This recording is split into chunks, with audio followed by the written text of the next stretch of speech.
മജ്ജ്‌മ നികായ 63 ചൂളമാലൂക്യ soothe.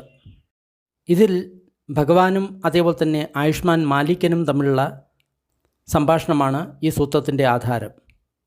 ഈ ലോകം ശാശ്വതമാണോ അശാശ്വതമാണോ, എന്നെന്നും നിലനിൽക്കുന്നതാണോ ഈ ലോകം, അതോ എന്നെന്നും നിലനിൽക്കാത്തതാണോ, ഈ ലോകത്തിന് അതിരുണ്ടോ അതിരില്ലയോ, ഇത്തരം ചില ചോദ്യങ്ങളുണ്ട്. ഈ ചോദ്യങ്ങളെ പറ്റിയാണ് ഈ സൂത്രത്തിൽ പറഞ്ഞിട്ടുള്ളത്. അതേപോലെ തന്നെ പലരും വിചാരിക്കുന്നുണ്ട്, ഈ ആത്മാവും ശരീരവും ഒന്നാണോ അതോ വെവ്വേറെയാണോ. ഇത്തരം ചോദ്യങ്ങളാണ് ഈ സൂത്രത്തിന് ആധാരം. ഇത്തരം ചോദ്യത്തിൽപ്പെട്ട് ഉഴലുന്നവർക്ക് തീർച്ചയായിട്ടും ഈ സൂത്രം ഫോർവേഡ് ചെയ്യാവുന്നതാണ്. നമുക്ക് നേരെ സൂത്രത്തിലേക്ക് കടക്കാം. ഞാനിങ്ങനെ കേട്ടു, ഒരിക്കൽ ഭഗവാൻ ശ്രാവസ്തിയിൽ ജേതവനത്തിൽ അനാഥപിണ്ഡകൻ്റെ ആശ്രമത്തിൽ വിഹരിക്കുകയായിരുന്നു. ആ സമയത്ത് ആയുഷ്മാൻ മാലൂക്യപുത്തൻ അദ്ദേഹം നിർജ്ജന സ്ഥലത്ത് ഏകാന്തവാസം ചെയ്യുകയായിരുന്നു, ഏകാന്ത ധ്യാനം ചെയ്യുകയായിരുന്നു, സ്വയം ധ്യാനത്തിൽ ഏർപ്പെട്ടിരിക്കുകയായിരുന്നു. ആ സമയത്ത് ആയുഷ്മാൻ മാലൂക്യപുത്തൻ്റെ മനസ്സിൽ ഇങ്ങനെയൊരു ചിന്ത വന്നു. ഇവിടെ പലതരത്തിലുള്ള ദർശനങ്ങളുണ്ട്, ദിട്ടികളുണ്ട്. ആ ദർശനങ്ങളെപ്പറ്റി ഭഗവാൻ ഒന്നും തന്നെ വ്യാഖ്യാനിച്ചിട്ടില്ല, അതിന് ഒരിക്കലും ഉത്തരം പറഞ്ഞിട്ടില്ല. ആ ദർശനങ്ങളെ ഭഗവാൻ ഒരു വശത്ത് മാറ്റിവെച്ചിരിക്കുകയാണ്. അതിനെപ്പറ്റി ഒന്നും തന്നെ പറയാൻ അദ്ദേഹം തയ്യാറല്ല.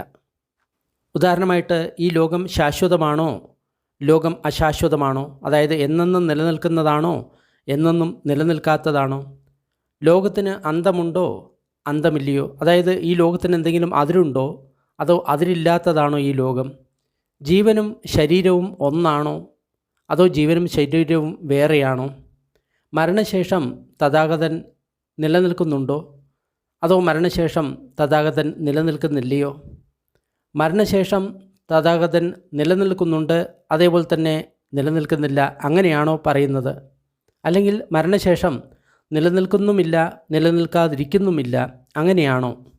പക്ഷേ ഭഗവാൻ ഈ കാര്യങ്ങളെക്കുറിച്ചിട്ട് ഒന്നും വ്യാഖ്യാനിച്ചിട്ടില്ല, അതിനെപ്പറ്റി പറഞ്ഞിട്ടില്ല, അതിന് ഉത്തരം തന്നിട്ടില്ല. ഏതുവരെ ഭഗവാൻ എന്നോട് ഇതിനെ വ്യാഖ്യാനിക്കാതിരിക്കുന്നുവോ അതുവരെ ഞാനിതിനെ സ്വീകരിക്കില്ല.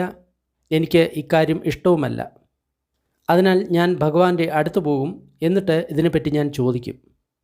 ഭഗവാൻ ഈ പറഞ്ഞിട്ടുള്ള കാര്യങ്ങളിൽ ഏതിലെങ്കിലും ഒന്നിന് നേരെയായിട്ടുള്ള ഉത്തരം തരികയാണെങ്കിൽ ഞാൻ അദ്ദേഹത്തിൻ്റെ കീഴിൽ ആധ്യാത്മിക ജീവിതം നയിക്കും, അല്ലെങ്കിൽ ബ്രഹ്മചര്യ ജീവിതം നയിക്കും. അതായത് ഈ ചോദ്യങ്ങൾക്ക് ഏതിലെങ്കിലും ഒരെണ്ണത്തിന് ശരിയായിട്ടുള്ള നേരായിട്ടുള്ള ഉത്തരം തരണം. ലോകം ശാശ്വതമാണോ അശാശ്വതമാണോ, ലോകത്തിന് അന്തമുണ്ടോ അന്തമില്ലയോ, ജീവനും ശരീരം ഒന്നാണോ അതോ വെവ്വേറെയാണോ, മരണശേഷം തഥാഗതൻ നിലനിൽക്കുന്നുണ്ടോ നിലനിൽക്കുന്നില്ലയോ, അല്ലെങ്കിൽ മരണശേഷം തഥാഗതൻ നിലനിൽക്കുന്നുണ്ട് അതേപോലെ തന്നെ നിലനിൽക്കുന്നില്ല, അല്ലെങ്കിൽ മരണശേഷം തഥാഗതൻ നിലനിൽക്കുന്നില്ല അതേപോലെ നിലനിൽക്കാതിരിക്കുന്നുമില്ല. അഥവാ ഭഗവാൻ എന്നോട് ഇക്കാര്യങ്ങളെപ്പറ്റി വിവരിക്കുന്നില്ല.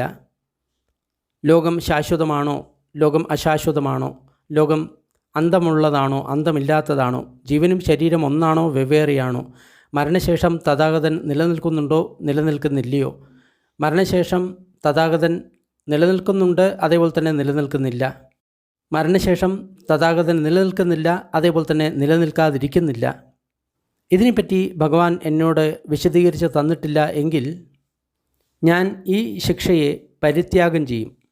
അതായത് ഞാൻ ഈ ബ്രഹ്മചര്യ ജീവിതം അവസാനിപ്പിച്ച് ഇതിനേക്കാളും താഴ്ന്ന ഒരു സ്ഥിതിയിൽ വരും. അതായത് ഭിക്ഷു ജീവിതം ഉപേക്ഷിച്ച് ഗൃഹസ്ഥനാകും എന്നാണ് ഈ പറഞ്ഞ കാര്യത്തിൻ്റെ അർത്ഥം. അപ്പോൾ സായാഹ്ന സമയം ആയ സമയത്ത് മാലൂക്യപുത്രൻ തൻ്റെ സാധന അവസാനിപ്പിച്ചതിന് ശേഷം ഭഗവാന്റെ അടുത്ത് എത്തി അദ്ദേഹത്തെ വന്ദിച്ചു. എന്നിട്ട് ഒരു ഭാഗത്തിരുന്നു. എന്നിട്ട് ഭഗവാനോട് തൻ്റെ ചിന്തകളെപ്പറ്റി അദ്ദേഹത്തോട് പറഞ്ഞു. ഭഗവാനെ, ഞാൻ നിർജ്ജന സ്ഥലത്ത് സാധന ചെയ്യുകയായിരുന്നു. ആ സമയത്ത് എൻ്റെ മനസ്സിൽ ഈ കാര്യങ്ങൾ വന്നു. ഭഗവാൻ പല കാര്യങ്ങളെയും വ്യാഖ്യാനം ചെയ്തിട്ടില്ല.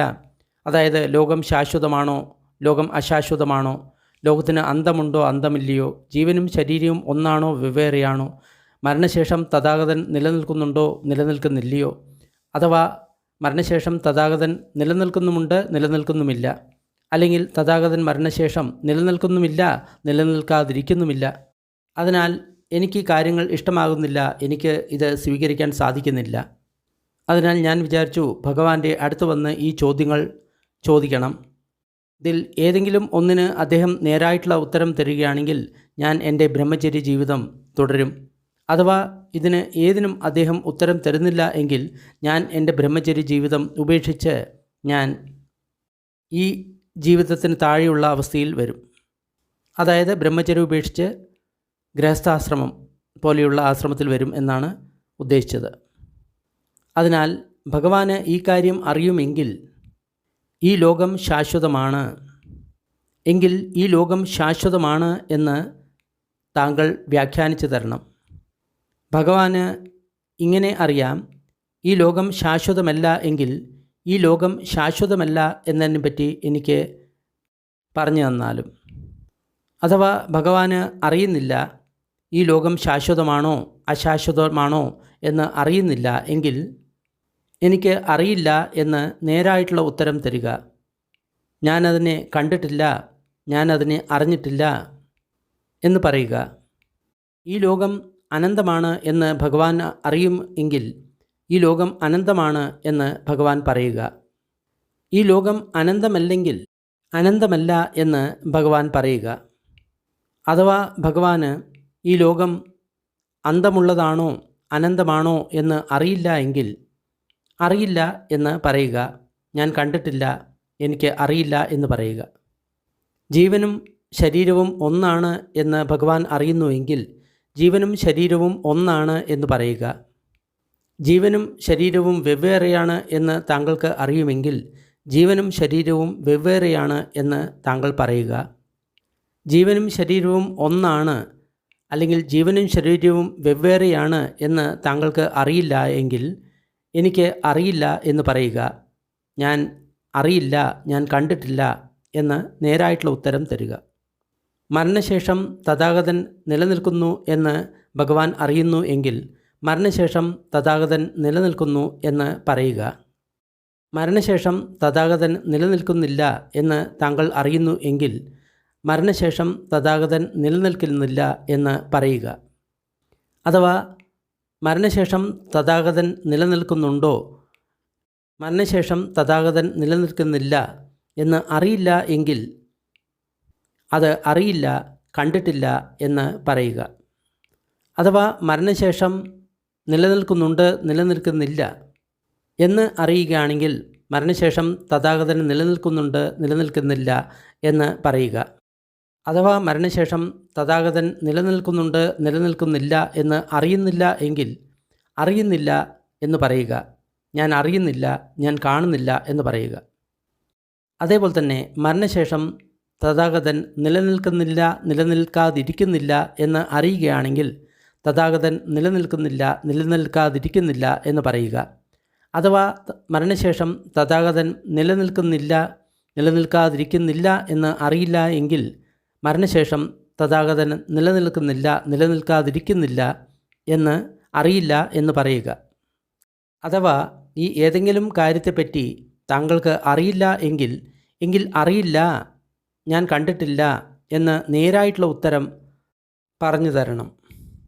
അപ്പോൾ ഭഗവാൻ മാലൂക്യപുത്രനോട് ഇങ്ങനെ പറഞ്ഞു, മാലൂക്യപുത്ര, ഞാൻ നിങ്ങളോട് എപ്പോഴെങ്കിലും ഇങ്ങനെ പറഞ്ഞിട്ടുണ്ടോ? മാലൂക്യപുത്ര, വരൂ, എൻ്റെ കീഴിൽ ബ്രഹ്മചര്യം അഭ്യസിക്കൂ. ഞാൻ ഈ കാര്യങ്ങളെപ്പറ്റി താങ്കൾക്ക് വിവരിച്ചു തരാം, വ്യാഖ്യാനിച്ചു തരാം എന്ന് ഞാൻ എപ്പോഴെങ്കിലും പറഞ്ഞിട്ടുണ്ടോ? ഈ ലോകം ശാശ്വതമാണോ, ലോകം അശാശ്വതമാണോ, ലോകത്തിന് അന്തമുണ്ടോ, ലോകത്തിന് അന്തമില്ലയോ, ജീവനും ശരീരവും ഒന്നാണോ അതോ ജീവനും ശരീരവും വെവ്വേറെയാണോ, മരണശേഷം തഥാഗതൻ നിലനിൽക്കുന്നുണ്ടോ അഥവാ മരണശേഷം തഥാഗതൻ നിലനിൽക്കുന്നില്ലയോ, മരണശേഷം തഥാഗതൻ നിലനിൽക്കുന്നുമുണ്ട്, നിലനിൽക്കുന്നുമില്ല, അല്ലെങ്കിൽ മരണശേഷം തഥാഗതൻ നിലനിൽക്കുന്നില്ല, നിലനിൽക്കാതിരിക്കുന്നുമില്ല. അപ്പോൾ മാലൂക്യപുത്രൻ പറഞ്ഞു, ഇല്ല ബന്ധേ. എങ്കിൽ മാലൂക്യപുത്ര, താങ്കൾ എപ്പോഴെങ്കിലും എന്നോട് ഇങ്ങനെ പറഞ്ഞിട്ടുണ്ടോ? ഈ കാര്യങ്ങൾ ഭഗവാൻ എനിക്ക് വ്യക്തമാക്കിയിട്ട് തരികയാണെങ്കിൽ ഞാൻ താങ്കളുടെ കീഴിൽ ബ്രഹ്മചര്യം അനുഷ്ഠിക്കാം. ഈ ലോകം ശാശ്വതമാണോ, ലോകം അശാശ്വതമാണോ, ലോകത്തിന് അന്തമുണ്ടോ അന്തമില്ലയോ, ജീവനും ശരീരവും ഒന്നാണോ വെവ്വേറെയാണോ, മരണശേഷം തഥാഗതൻ നിലനിൽക്കുന്നുണ്ടോ നിലനിൽക്കുന്നില്ലയോ, മരണശേഷം തഥാഗതൻ നിലനിൽക്കുന്നുമുണ്ട് നിലനിൽക്കുന്നുമില്ല, മരണശേഷം തഥാഗതൻ നിലനിൽക്കുന്നില്ല നിലനിൽക്കാതിരിക്കുന്നുമില്ല. മാലുക്യത്രൻ പറഞ്ഞു, ഇല്ല ബന്ദേ. അതിനാൽ മാലിക്യപുത്ര, ഞാൻ നിങ്ങളോട് ഇങ്ങനെ പറഞ്ഞിട്ടില്ല. മാലുക്യപുത്ര, വരൂ, ഞാൻ ഈ കാര്യങ്ങളെപ്പറ്റി താങ്കൾക്ക് വ്യാഖ്യാനിച്ച് തരാം. താങ്കൾ എൻ്റെ കീഴിൽ ബ്രഹ്മചര്യം അനുഷ്ഠിക്കുക. ലോകം ശാശ്വതമാണോ, ലോകം അശാശ്വതമാണോ, ലോകത്തിന് അന്തമുണ്ടോ അന്തമില്ലയോ, ജീവനും ശരീരവും ഒന്നാണോ വെവ്വേറെയാണോ, മരണശേഷം തഥാഗതൻ നിലനിൽക്കുന്നുണ്ടോ ഇല്ലയോ, മരണശേഷം തഥാഗതൻ നിലനിൽക്കുന്നുണ്ട് നിലനിൽക്കുന്നില്ല, മരണശേഷം തഥാഗതൻ നിലനിൽക്കുന്നുമില്ല നിലനിൽക്കാതിരിക്കുന്നുമില്ല. മാലിക്യപുത്ര, അതുകൂടാതെ താങ്കൾ ഒരിക്കലും ഇങ്ങനെ എന്നോട് പറഞ്ഞിട്ടില്ല. ബന്ദേ, ഈ കാര്യത്തെ പറ്റി വ്യാഖ്യാനം താങ്കൾ ചെയ്തു തരും എങ്കിൽ ഞാൻ താങ്കളുടെ കീഴിൽ ബ്രഹ്മചര്യം അഭ്യസിക്കാം. ലോകം ശാശ്വതമാണോ, ലോകം അശാശ്വതമാണോ, ലോകത്തിന് അന്തമുണ്ടോ അന്തമില്ലയോ, ജീവനും ശരീരവും ഒന്നാണോ വെവ്വേറെയാണോ, മരണശേഷം തഥാഗതൻ ഉണ്ടോ ഇല്ലയോ, അഥവാ മരണശേഷം തഥാഗതൻ ഉണ്ട് ഇല്ല, അല്ലെങ്കിൽ മരണശേഷം തഥാഗതൻ ഇല്ല ഇല്ലാതിരിക്കുന്നുമില്ല. അങ്ങനെയാണെങ്കിൽ മോഹപുരുഷ, നിങ്ങൾ ആരെയാണ് ത്യജിക്കുന്നത്, എന്തിനെയാണ് നിങ്ങൾ ത്യജിക്കുന്നത്? ഉദാഹരണമായിട്ട് ആരെങ്കിലും ഈ രീതിയിൽ പറയുകയാണ് എന്ന് കരുതുക. ഏതുവരെ ഭഗവാൻ ഈ കാര്യങ്ങളെപ്പറ്റി വ്യാഖ്യാനിക്കുന്നില്ലയോ അതുവരെ ഞാൻ ഭഗവാന്റെ കീഴിൽ ബ്രഹ്മചര്യം അനുഷ്ഠിക്കുന്നില്ല. ഈ ലോകം ശാശ്വതമാണോ അല്ലയോ, ഈ ലോകത്തിന് അന്തമുണ്ടോ ഇല്ലയോ, ജീവനും ശരീരം ഒന്നാണോ വെവ്വേറെയാണോ, മരണശേഷം തഥാഗതൻ ഉണ്ടോ ഇല്ലയോ, മരണശേഷം തഥാഗതൻ ഉണ്ട് ഇല്ല, മരണശേഷം തഥാഗതൻ ഇല്ല ഇല്ലാതിരിക്കുന്നുമില്ല. എന്നിരുന്നാലും മാലോക്യപുത്ര, തഥാഗതൻ അതിനെപ്പറ്റി വ്യാഖ്യാനിക്കുകയില്ല. ആ വ്യക്തി അതേപോലെ തന്നെ മരിക്കുകയും ചെയ്യും. അതായത് ഇവിടെ പറയുന്നത്, ആ വ്യക്തിക്ക് ഒരിക്കലും ഇതിൻ്റെ വ്യാഖ്യാനം കിട്ടില്ല. ആ വ്യക്തി ജീവിച്ച് വ്യാഖ്യാനം കിട്ടാതെ തന്നെ ആ വ്യക്തി മരണമടയും എന്നാണ് പറയുന്നത്. അതായത് എത്ര കാലം ജീവിച്ചു കഴിഞ്ഞാലും ഭഗവാൻ ഇതിനെപ്പറ്റി വ്യാഖ്യാനിക്കില്ല. അതിനാൽ വ്യാഖ്യാനം കേൾക്കാതെ ആ വ്യക്തി വെറുതെ മരിച്ചു പോവുകയുള്ളൂ എന്നാണ് ഇവിടെ പറയുന്നത്. മാലൂക്യപത്ര, ഉദാഹരണത്തിന് ഒരു വ്യക്തിയുടെ മേൽ ഒരു അമ്പ് തറച്ചിട്ടുണ്ട്. ആ അമ്പിൽ വിഷം പുരണ്ടിട്ടുണ്ട്.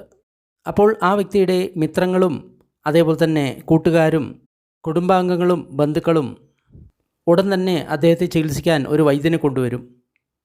അപ്പോൾ ആ വ്യക്തി ഇങ്ങനെ പറയുകയാണ്, എന്നെ മുറിവേൽപ്പിച്ച ആ വ്യക്തി ക്ഷത്രിയനാണോ, ബ്രാഹ്മണനാണോ, വൈശ്യനാണോ, ശൂദ്രനാണോ എന്ന് അറിയാത്തിടത്തോളം കാലം ഞാൻ ഒരിക്കലും ഈ അമ്പിനെ പുറത്തെടുക്കാൻ സമ്മതിക്കില്ല. അയാൾ ഇങ്ങനെ പറയുകയാണ്, ആ വ്യക്തിയെപ്പറ്റി താഴെ പറയുന്ന കാര്യങ്ങൾ അറിയാതിരിക്കുന്നിടത്തോളം കാലം ഞാൻ ഈ അമ്പിനെ പുറത്തെടുക്കില്ല.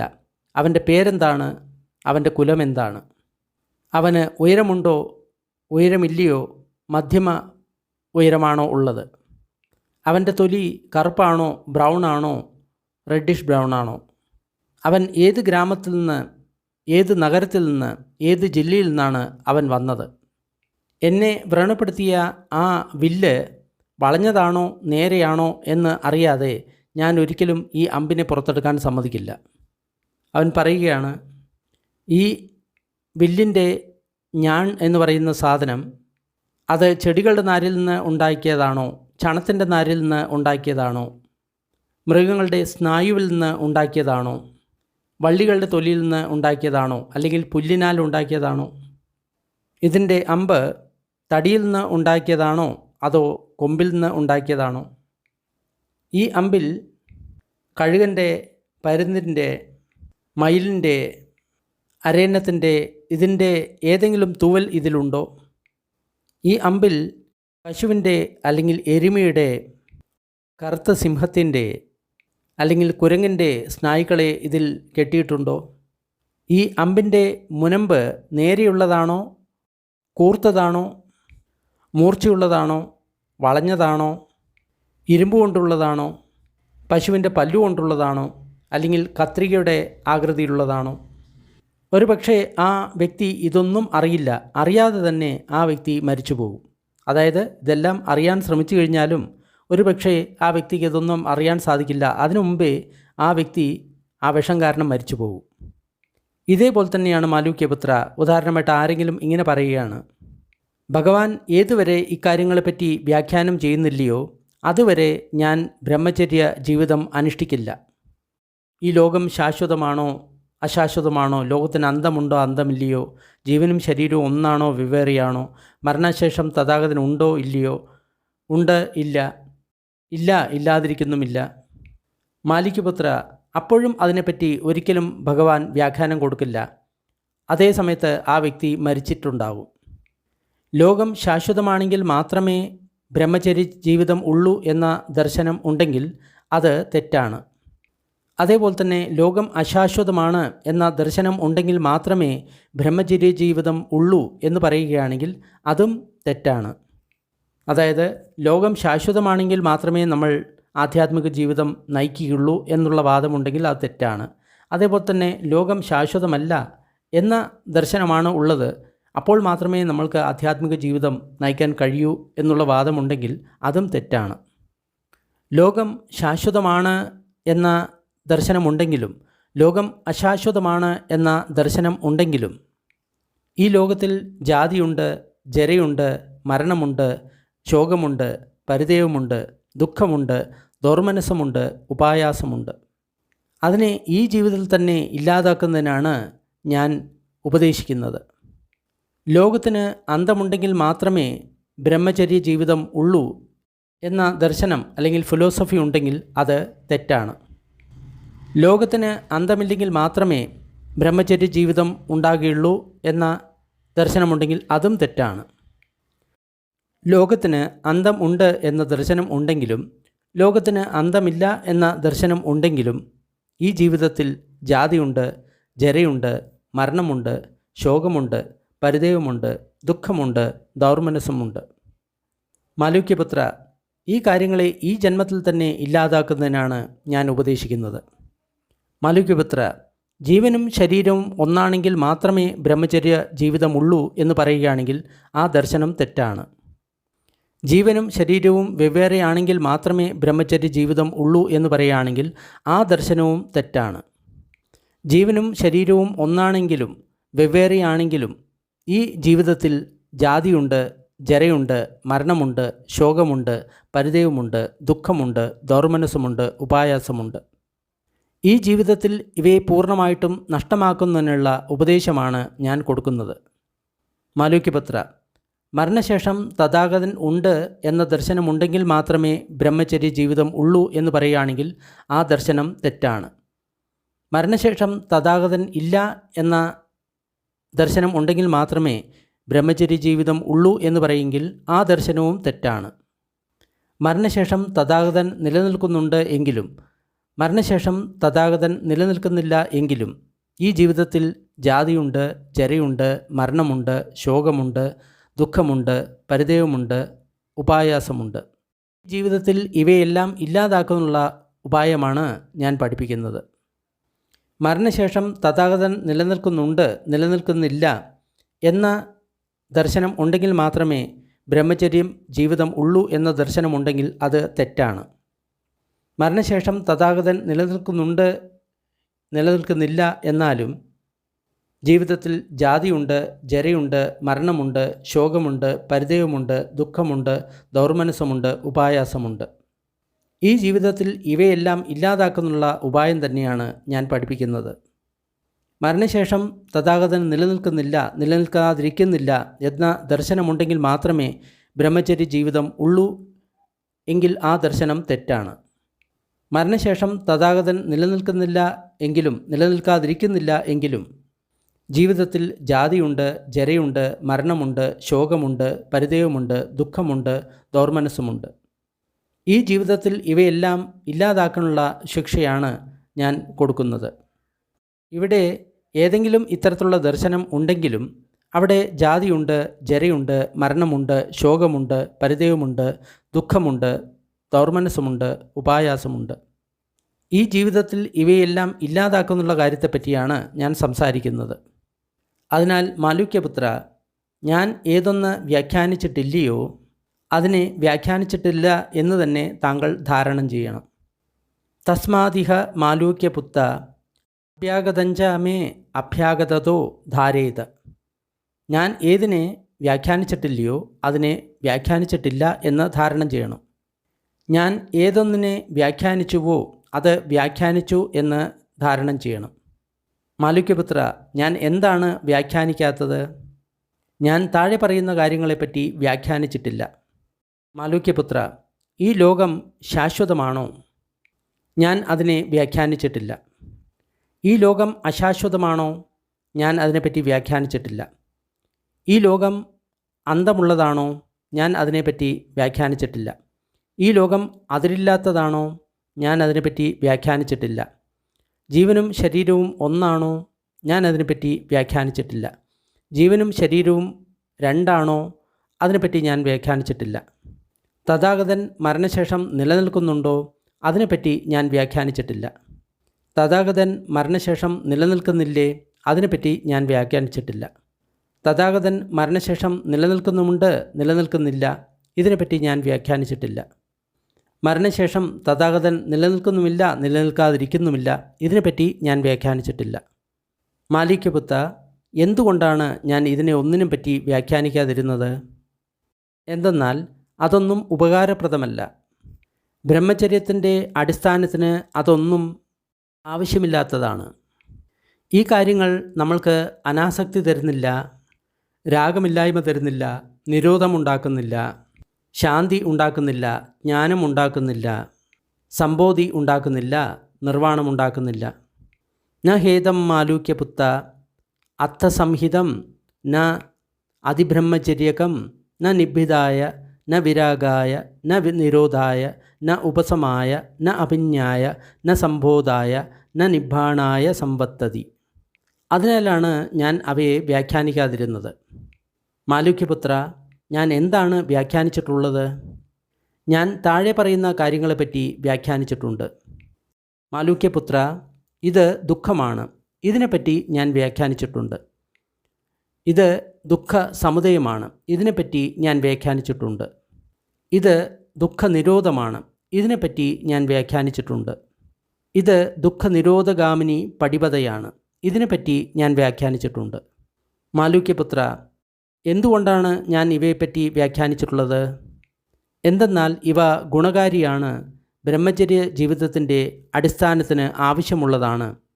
ഇത് അനാസക്തിയിലേക്ക് നയിക്കും, രാഗമില്ലായ്മയിലേക്ക് നയിക്കും, നിരോധനത്തിന് നയിക്കും, ശാന്തിയിലേക്ക് നയിക്കും, ജ്ഞാനത്തിലേക്ക് നയിക്കും, സംബോധിയിലേക്ക് നയിക്കും, നിർവ്വാണത്തിലേക്ക് നയിക്കും. അതുകൊണ്ടാണ് ഞാൻ ഇവയെ വ്യാഖ്യാനിച്ചിരിക്കുന്നത്. അതിനാൽ മാലൂക്യപുത്ര, ഞാൻ ഏതൊന്ന് വ്യാഖ്യാനിച്ചിട്ടില്ലയോ അത് വ്യാഖ്യാനിച്ചിട്ടില്ല എന്ന് തന്നെ ധരിക്കണം.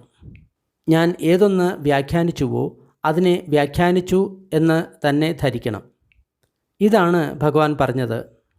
ആയുഷ്മാൻ ഭഗവാന്റെ വചനത്തിൽ തൃപ്തനായി സന്തോഷിച്ചു, ഭഗവാന്റെ വചനത്തെ അനുമോദിച്ചു. ചൂളമാലൂക്യ സുത്തം നിഷ്ഠിതം. ഇന്നും ആൾക്കാർ പലതരത്തിലുള്ള വഴക്കുകൾ കൂട്ടാറുണ്ട്. ആത്മാവും പരമാത്മാവും ഒന്നാണോ വെവ്വേറെയാണോ തുടങ്ങിയ ലഹളകൾ നടത്തുന്നതിൽ ആൾക്കാർ ഇപ്പോഴും വ്യാപൃതരാണ്. പക്ഷേ ദുഃഖത്തിനെ പറ്റിയോ ദുഃഖത്തിൻ്റെ സമുദയത്തെ പറ്റിയോ ദുഃഖത്തിൻ്റെ നിരോധത്തെ പറ്റിയോ നിരോധത്തിനുള്ള മാർഗത്തെ പറ്റിയോ അവർ പറയുന്നില്ല. എങ്ങനെ ഈ സംസാരത്തിൽ നിന്ന് വെളിയിൽ വരാം എന്നുള്ള കാര്യത്തെപ്പറ്റി അവർ പറയുന്നില്ല. പക്ഷെ വ്യാഖ്യാനിക്കുന്നത് മുഴുവൻ ആത്മാവിനെ പറ്റിയും പരമാത്മാവിനെ പറ്റിയാണ്. അതുകൊണ്ടൊരു സാധാരണക്കാരന് എന്താണ് പ്രയോജനം? ആ വ്യക്തി വളരെ ദുഃഖിതനായിട്ട് മരണത്തിലേക്ക് പോവുകയാണ്. ജീവിതത്തിൽ മുക്തി അല്ലെങ്കിൽ നിർവ്വാണം എങ്ങനെ നേടണം എന്നുള്ള കാര്യത്തെപ്പറ്റി ഒരാളും പറയുന്നില്ല.